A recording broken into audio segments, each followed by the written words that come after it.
Your Excellency, Chairman of the VRC, and my co-owner, Mr. Andrew Ramsden, and his committee, ladies and gentlemen.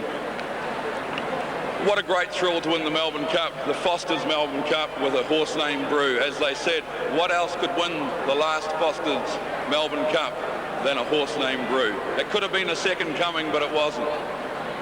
I'd like to thank all my owners who came on board when the horse became available.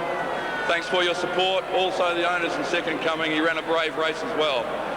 We must thank a great training performance by my brother Mike. To have the winner of the Melbourne Cup is one thing, but to get third as well is absolutely amazing. And he's done a tremendous job, as have all his staff on both sides of the Tasman. Also a great ride by Kieran McAvoy. Kieran, you were a late replacement on Brew. You knew the horse, we had the confidence, and you went out and you rode him like Jim Pike. Thank you very much, everybody. This is the biggest thrill we'll ever have in racing, and thank you all for being here to witness it.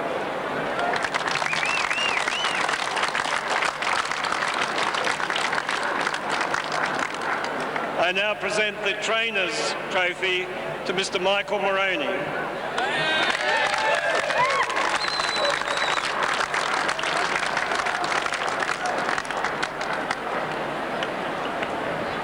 Chairman of the VRC, distinguished guests, ladies and gentlemen. Yeah, it's a bit of a little bit lost for words as far, and the mouth isn't working that well at the moment, but I'd like to thank Foster's, without sponsors in racing. I know it's there last year, but they've done a great job with the Cup. Certainly a race I've been trying to win for a while. I think the best thing about it is that I've won it for a group of people that have been around me for quite a long time. A lot of them being very, very long, stable clients, and it's great to see them winning my first Melbourne Cup. I'd like to thank all my staff in Australia and New Zealand. We run stables on both sides of the Tasman, got a great group of people. Special thanks to Nigel Sutcliffe, who runs the stable here. Also to Andrew, who's there leading the horse round. He rides and work every day, and he's never been that easy at times. I'd like to thank Kieran for a great ride. Kieran actually rang me 6 days ago and asked me where he stood with Brew, and at that stage I said he didn't stand anywhere, but as it turned out, he ended up with the ride. So I'd like to thank him for the ride, and I'm sure you'll see Kieran riding around a lot more Fosters, a lot more Melbourne Cups. Thank you. Thank you very much, Michael. If I could ask Mr. Ted Kunkel to step forward again. And the young man whose dream has certainly come true today, the winning jockey, Kieran McAvoy.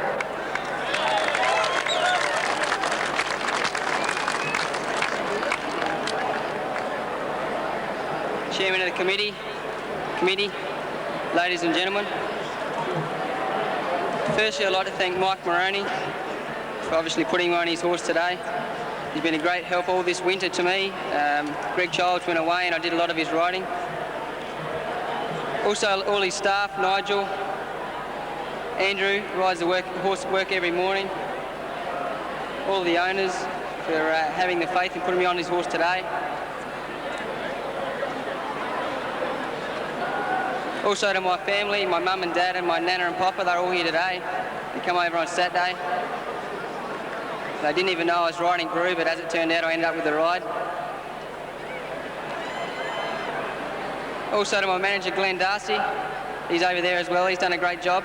Thanks a lot. I'd like to thank the sponsors, Foster's. Unfortunately, this is the last year, but I'm glad that Brew won the race for them. And for everyone for coming to the races, it's a great day. Thanks a lot. Congratulations, Kieran. Well done, young man. Well done. Kieran McAvoy, the rider of the Melbourne Cup winner of 2000 Brew. 6-year-old gelding, 23 of them before today had won the Melbourne Cup. Now 24 have won this classic horse race for Thoroughbred.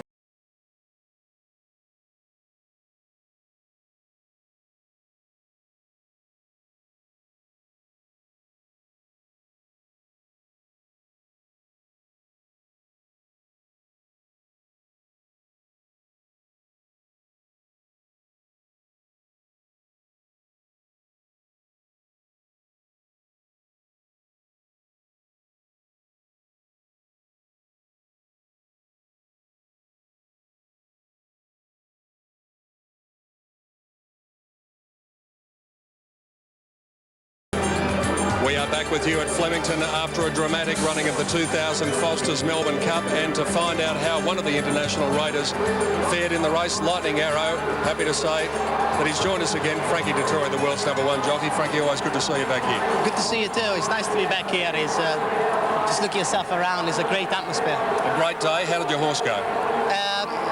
We had a beautiful position. I tried to get a little bit close at the 800, and straight away I knew my fate. I knew that I didn't have enough horse to be in contention. It's one of those things. I was second last year, not so good this year, but we're going to come back and try again because it's such a great event, and we love to win it. Frankie, you had to waste quite a lot to ride Lightning Arrow. How are you feeling? Right now, not too bad, but I'm dying to get to something to eat and something to drink as well. So I'm going to make sure I'm going to taste some of your Australian beer very soon. Well, I'm sure we'll let you go and do just that. After all of the events that you've been through in the past 12 months, sincerely, it is great to have you back at Flemington. Yeah, me too. I'm very pleased to be alive and very pleased to be here in Melbourne again. Thanks, Frankie. Thank you. Frankie Dettori, who rode Lightning Arrow in the Foster's Melbourne Cup. There are the dividends from the race officially. Bruce $16.90 on Super Tab and $4.90. Yippee-I-O $2.90. Second coming $6. The Super Tab trifecta $3,570.20, and the Quinella $66.90. Let's return to Tim Webster in the studio. Yeah, thank you, Peter. It was the ultimate omen bet, wasn't it? The Foster's Melbourne Cup won by Brew. The only trouble is, it's only just occurred to me now. Didn't occur to me before. Would you like to see the race again? Here we go. Cup replay. All set for the Cup. Foster's Melbourne Cup 2000.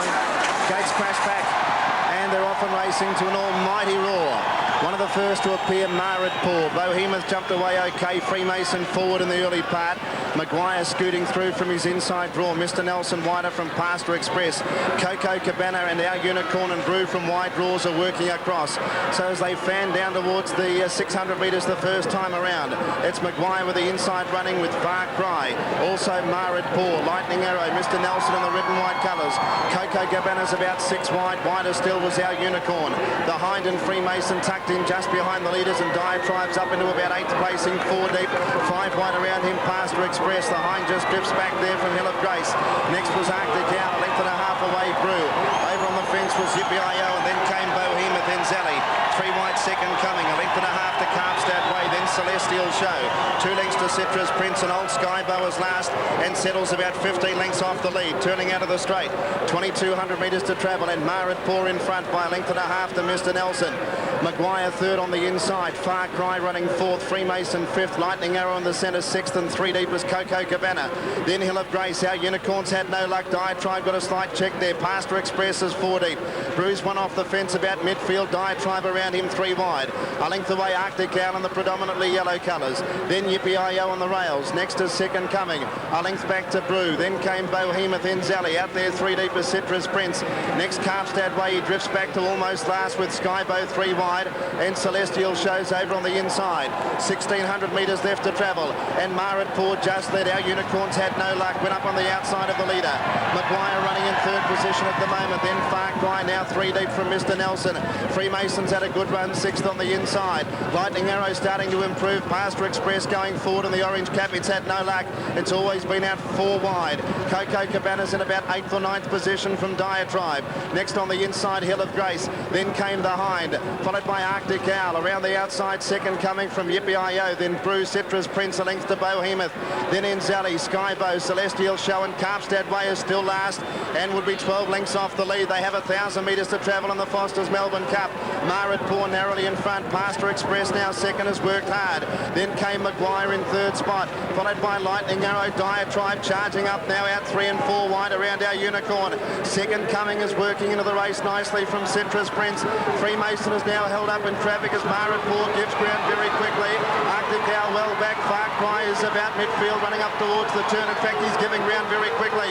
Second coming goes up with Citrus Prince to join Diatribe, and Pastor Express turning for home in the Cup. Skybow's made a run around the field. The Hind working into it.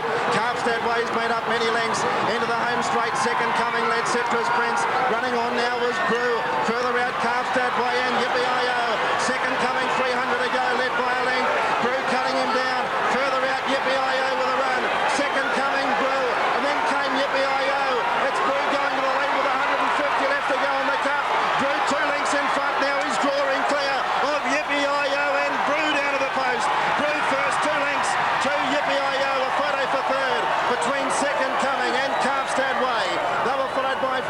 Magnificent Arctic Owl next in. Yeah, magnificent, wasn't it? Beautifully bred he is, Brew. And there is your result. See where your horse finished. Brew, Yippee-Yo, second coming. Cup, Stardway, Arctic Owl, all the way down through to Bohemia. And over the page to where you'll find, if you didn't hear us before, Murrid Paw, officially last for your sweeps, number 10. So there's the Melbourne Cup of the year 2000. International viewers, you lot in New York, keep yourselves nice. Hope you enjoyed that. That was the Melbourne Cup of 2000. So goodbye to all of you right around the world.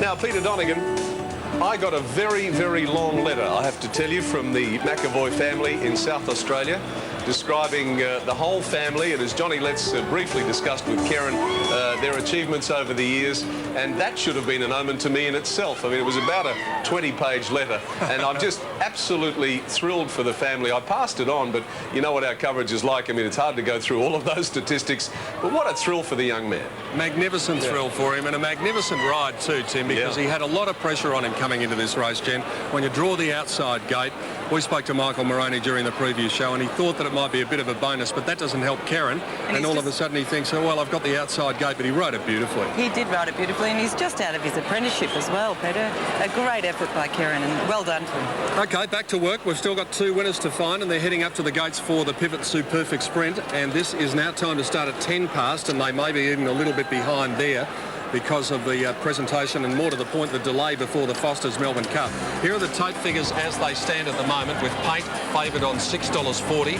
Mr Bombastic at $7 is also in the betting. We've got number 7, I should say, Rain Dance Lady is in the betting, and also number 8, Operate, from the David Hall stable. Now, also in contention, probably the best of those is number 16 down the bottom in Forest Gym, and one more to come, and that is Power in Motion, number 17, which is at long odds. We'll take a look at as many of these horses as we can as they arrive up at the gates, up at the top at the 1,200 metres. But let's just talk about a few of the chances. Paint's a grand old sprinter, isn't he? He's now 7 years of age. Absolutely, and his run at Caulfield was pretty good. The format of that's been very good, with Easy Rocking coming out and winning on Saturday. He's a grand old campaigner, and he's there with some chance. There's number 4, and that is Mr Bombastic, so we'll talk about him now. Michael Barlow, the rider for Peter Healy at Mornington. Well, he was second last, Peter, at Moonee Valley, and he just went bang. He really got to the line well. And then at Caulfield, he probably just found it at the 1,000 metres a little too short again, I'd say. So stepping up to the 1,200 probably suits him here. I've given him a chance. What did you think about the chances of something like number 3 at Point, Darren Gauci, the rider? Oh, he was wide at Rose Hill. It was probably too wet for him at Caulfield, but he is a dry tracker, so he comes into this race because of that. And there he is, out behind the gates. Yes, he can be very competitive on his day, this horse. Number 7 is the next one we're going to look at, Rain Dance Lady, if we can find her. Brett Preble is the rider for David Hall, and in fact, well, I've got Brett Preble down on 2 here, so we'll just check that. Yes, this horse rounded them up at Moonee Valley, and just ran second, but it was a good effort, made up a lot of ground there. She's back to her best, and I've given her a good chance. And Craig Williams is the rider for 8 Operate, which also comes out of the David Hall yard. Yes, Operate is first up here. Has been well placed in his races prior to today. A little bit tougher here, but maybe a place chance. 9 Palladium Star. I think this horse won on Oaks Day from memory last year, the last race. Gary Palmer, the rider for Guy Walter, who of course is the trainer of Tie the Knot. His last 2, Peter, have been very impressive. He gets back and he flies home. I think he's got a terrific chance in this, and here's my tip. And also number 15, Almighty Yellow, has got a bit of a chance. Jimmy Cassidy for Bart Cummings. Well, trained at Caulfield, Bart Cummings horse here.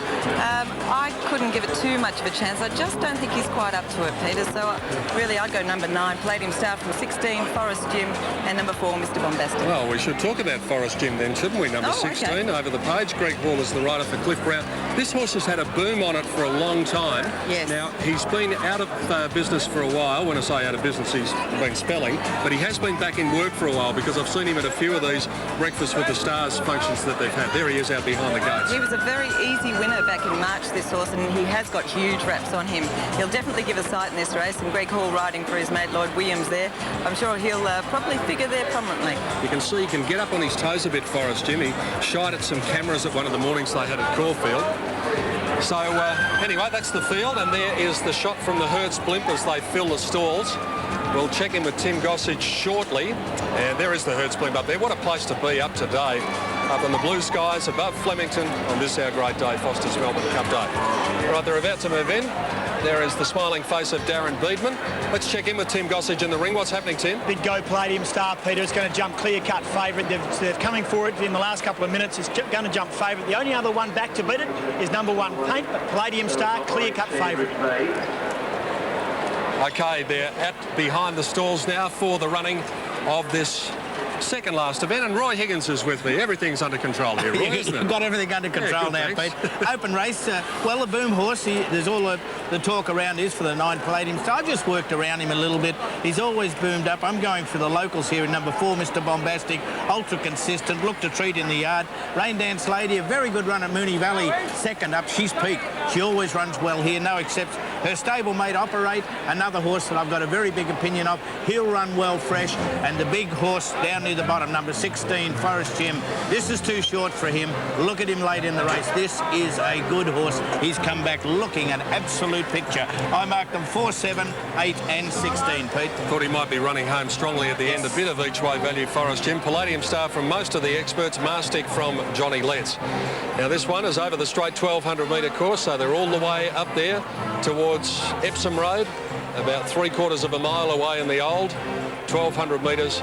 And it is, of course, one of the most famous pieces of turf in Australian racing. They're getting set pretty quickly. Gary Willits, what took your eye going to the stalls for race 9? Well, I like the 4, Mr. Bombastic. I thought he looked fantastic, and boy, he can rock it home. Palladium Star gets back a fair way. He'll be another one getting home.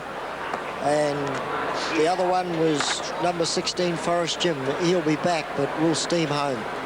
But Palladium Star, if he gets a good run, he'll be the one to beat. Now a point joining the line. It'll be the last one to go in. And they'll be set to go. $3.60 Palladium Star, Paint at $5.70. He's had very good support. Yeah, they're all locked away. And they're set to go. Race 9, 1,200 metres. Down the straight course. And they're racing now. Forest Jim was a little bit slow to begin. Most of them coming towards the grandstand side of the track, if not all of them. They all will go across. Now showing good speed was the grey Paint. He'll go hard up against the outside rail and take up the running. A Point moves up within about a length of him in the early part. Not far behind them also Power in Motion, followed by Normal Practice, who's just off the speed on settling down. Likewise was Mr. Bombastic. Palladium Star drifting right back as expected. He's been behind a lot of traffic as they run onto the 800 metres. It's a Point going up the join Paint now. Power in Motion just in behind them. And they were followed a length away by Perak Gold and Mr. Bombastic getting good cover. Normal Practice was next. Mastic was just in behind them, but back towards the centre of the track. Palladium Star will have to make his move towards the centre of the track as well. It's Paint. 300 to go, joined by a Point. Then Power in Motion. Perak Gold was just in behind them now. They were followed by Major. Further back then to Operate. Running on Palladium Star, but he's in the centre of the track. It's a Point in front. Major trying to reel it in. Mastic, Operate, Paint still there. Mr. Bombastic going through. And Normal Practice late for the run. Normal Practice bolts through in the centre with Operate, and they hit it. Or Operate or Normal Practice. There's nothing in it. Operate, Normal Practice. A photo for third. We've got Mastic very prominent. Rain Dance Lady and also Mr. Bombastic from a Point. A great finish. Then came Forest Jim. Next Mighty Impulse, Palladium Star. Then came Major, who weakened. Almighty Yellow, Perak Gold knocked up the last little bit from Amber Boy. Power in Motion. Sandwich Bay and Paint was just up with the place getters as well. Number 6 gets it, Normal Practice. Yeah, well, didn't that change that last race, the last 100 metres? Just when Paint and a Point looked to have it, next thing, whoosh. 8 gets second, Operate, and third's very close, Mr. Bombastic or Mastic. It's very close for third as well. Gee, there was a lot of traffic there, Gary. Yes. Palladium Star, Gary Palmer, decided to go back to all those horses, and yet at the stage, well, he probably would have been held up anyway, wouldn't he? But yes, towards the centre of the track was probably not the right place for him to be. Mastic third, number 2. It's very difficult when they all come to the outside because he was at the back and he sort of had to make his run. And actually where he's had to make his run, that's where all the trials have been the last few weeks, and the ground wouldn't be quite as good there where he's making his run. But really he had no option. There's nowhere there he could have got through. What a busy finish, and it was just Normal Practice's nose down on the line to get up and win Glenn Boss. Yes. Lee ran a place in a Newmarket once, and he's gone around at big odds today. Glenn Boss, the winning rider. John Letts on horseback with Bossy. Yeah, Glenn, normal practice, good tough win, long way apart and a little bit doubtful. Absolutely, he had no luck in for about 300 metres until the Whitney, just before the pace, he got a little split, and I tell you what, he was very tenacious. He just went through a small gap and excellent win. Glenn, he's been a horse that's been plagued with bad heels, hasn't he? He's got, apparently he struggles to keep him fit through, he's got really bad heels and feet, and as you see, he's got the equinox on his feet, and I think they struggle. He's obviously got stacks of ability, this horse, but they struggle to keep him fit, you know. Yeah, so you'd say, you know, with this run under his belt, Glenn, he should strip fitter next time? Oh, you'd imagine so. He loves the straight. He's been placed in the Newmarket Group 1 level in 3rd, and he's obviously got a lot of talent. Yeah, it's a pretty tough horse that can do that, isn't it, with the problems that he's got? Matey, I fell off him out there, just coming out on the enclosure. He hit the fence, and I come off him, and good effort to him for him to recover. That might have told him something. Congratulations, Glenn. Thanks, Letty. Thanks, mate. Might have fallen off him before the race, but he certainly didn't fall off during. That was a terrific ride because there were horses all across the track there. And as we watch the final stages of the Pivot Sue Perfect Sprint, we'll take a break from Foster's Melbourne Cup Day 2000 around Australia and in many parts of the world through Network 10.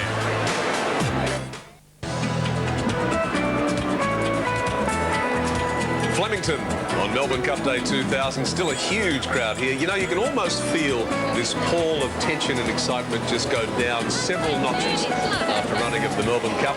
And that's what it becomes. Everyone's very relaxed. It's just a beautiful afternoon. Lovely breeze blowing, the sun shining, and everyone just having a ball. I don't think we've had an official crowd yet, but we'll get one for you. And I've got people here who are telling me in excess of 120,000. So we'll see what happens. 110 at least. Now, get down to a bit of business now because we've got a little bit of time to do it. The Honda competition, this is what we want you to do. There it is, zippy new little Honda Civic 5-door hatch. Just a beaut car, isn't it? And this is just a great competition. You could win this as part of Melbourne Cup Week here on Network 10. There's the Honda, always been renowned for its passion to safety. A lot of new innovations inside the car, and this is the car you could win. Now, it's a very simple thing we want you to do, and that is tell us which was the last international horse to win the Melbourne Cup. And we've even made it very easy. You've got 3 options. Was it Belldale Ball, Vintage Crop, or Far Lap? This is laughable. Belldale Ball, Vintage Crop, or Far Lap. The number is 1902 555 665, 1902 555 665. You can enter as many times as you like. It's only for viewers in Australia, and be watching us on Emirates Stakes Day this Saturday, and we'll announce the winner of this beaut little car. There they are. In fact, we've got them on display here at Flemington. All right, while we've done that, we've got correct weight organised, we think. There's Mr. Gleeson with this ritual that must be gone through. Make sure that that weight is right for every one of the jocks. On Melbourne Cup Day, you get to know the body language, and I'd say he's pretty happy. Here comes the right arm with the weight. Thank you, Mr. Gleeson. Danny Malecki, the dividends, please, on the 9th. Absolutely, Tim. Another one at big odds. It's really been the bookies' carnival, hasn't it? Normal practice, $25.10 and $6.90. $2.80 operate. The very close photos, $6.30 Mastic. Quinella played $144.80. The trifecta was $4,193.10. The running double paid $537.40. Numbers 6, 8 and 2, Tim, on race 9. All right, thank you very much, Dan. There's still one to go. The Get Out Stakes, they usually call it. The last here at Flemington. Big program of 10 races today. But for now, we'll take a break. Come back and join us.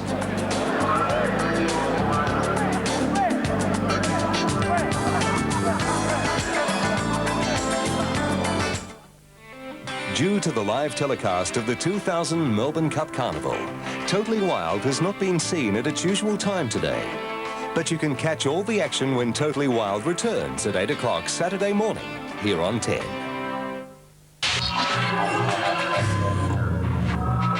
In a world of sameness, form and function are paramount. Function. In its most exciting form, function is beauty. Beauty. Function is style. With every curve and sweep, Ignis ignites the passion. Ignis lights the fire. The flame is Ignis. It's you, it's me, it's Suzuki.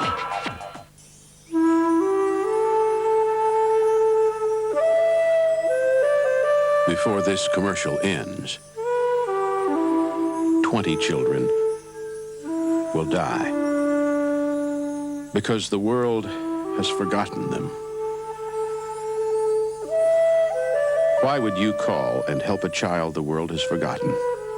A child like Miko and Rosa and Cinder and Sinente. Because if you don't call, they will soon be gone. And think what the world will miss. Memorize this number.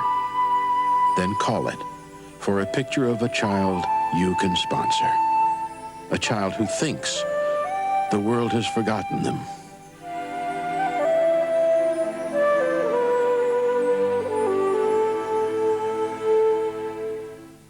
Are you losing the battle of the bulge? Introducing the Abdur from Danos Direct, the fastest, easiest way to have the flat, firm stomach you've always wanted. You'll reduce your waistline, eliminate love handles, and flatten your stomach in weeks, not months. The Abdur is ergonomically designed to take pressure off your spine, while its thick padded back rollers massage your lower back. The Abdur is more effective than any other product on the market. And if you order now, you'll receive the exclusive Abdur instructional guide. Take advantage of this special offer, and we'll also send you the Abdur instructional video, a $25 value, absolutely free. Pay by credit card and you'll receive this handy AM/FM sports radio at no extra charge. Order the Abdur from Danos Direct for just 4 easy payments of only $59.75 plus postage and handling. Get the fitness machine that targets the abs, the obliques and the lower back. Call Danos Direct now on 1-800-808-938 or check out the Abdur and hundreds of other innovative products online at our totally secure website, danos.com.au.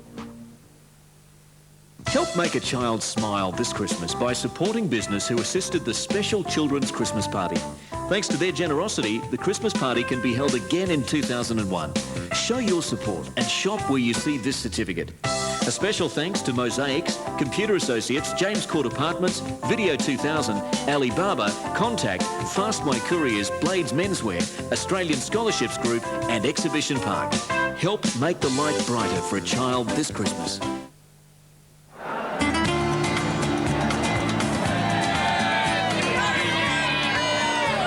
Party is still continuing here at Flemington in the nursery car park in all the bars around the course. And I reckon I've got two blokes with me who might get involved in a bit of that partying later on for good reason. That one and that little one too. Michael Moroney, Paul Moroney, congratulations guys. Yeah, thanks very much. Thanks, Bill. Has it sunk in yet? No, and it won't for a while. We had 3 runners in the race, but you know that can happen. You don't win it, but certainly I think we'll be celebrating it tonight. $2 million prize money, Paul, but the fact that you've won a Melbourne Cup, surely that means even more. That means something huge to Mike and I because our grandparents, our Nana and our late grandfather, Brett Hijinks, who won the Cup in Centenary Cup in 1960, and it's been just something that we've known about all our lives. I was born that year, Mike born 2 years before. We've had photos of that on our house wall all these years, and it's just been marvellous. We've had the stable colours on the wall with the filly winning the Oaks in 1949 in New Zealand. It's in our blood, and to win the Melbourne Cup, wow, it just doesn't get any better than that. We often call it the race that stops a nation, but we're wrong actually, aren't we? It stops 2 nations. Yeah, it's getting to the stage of stopping most of the world now. Yeah. Tell us about a dream you had even before you got this horse. Yeah, well actually I had a dream one night that I trained a Melbourne Cup winner and that he went across the